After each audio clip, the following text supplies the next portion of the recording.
श्रीराम जय जय राम. नमस्कार. आज दिनांक 23 एप्रिल.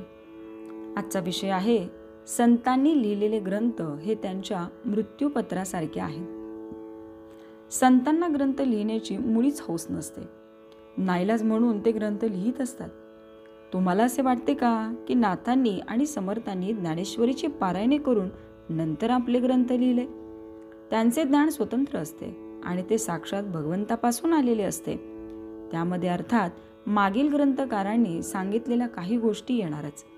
संतांनी लिहिलेले ग्रंथ हे त्यांच्या मृत्यूपत्रासारखे आहेत.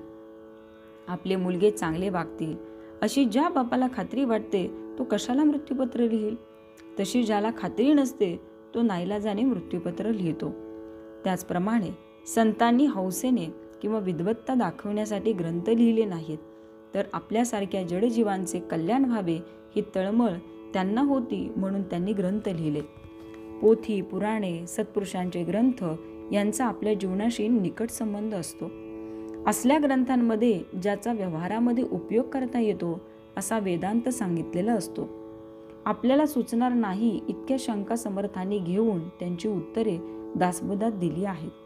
परमार्थ न ऐकणारा दोषी आहे, पण तो ऐकत नसताना त्याला सांगणारा त्याहूनही दोषी समजावा. हा दोष पत्करूनही संत जगाला परमार्थ सांगत असतात. त्याचा फायदा करून घ्यावा. ग्रंथ वाचित असताना ध्येय जर परमार्थ प्राप्ती हे असेल तर त्यासाठी त्या ग्रंथात साधन कोणते सांगितले असेल इकडे लक्ष असावे.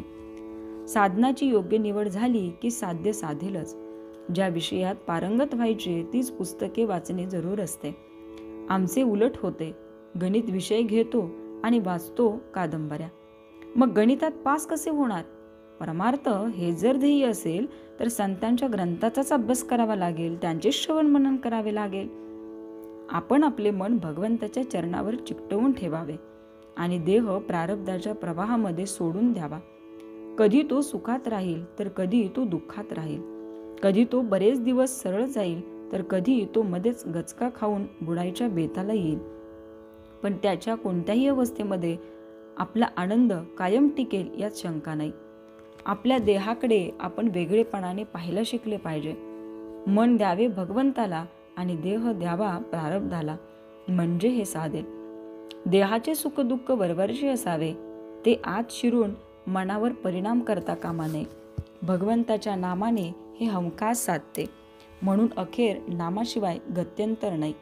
तात्पर्य संतांच्या ग्रंथाचा खरा अर्थ कृतीनेच कळेल. श्रीराम जय जय राम.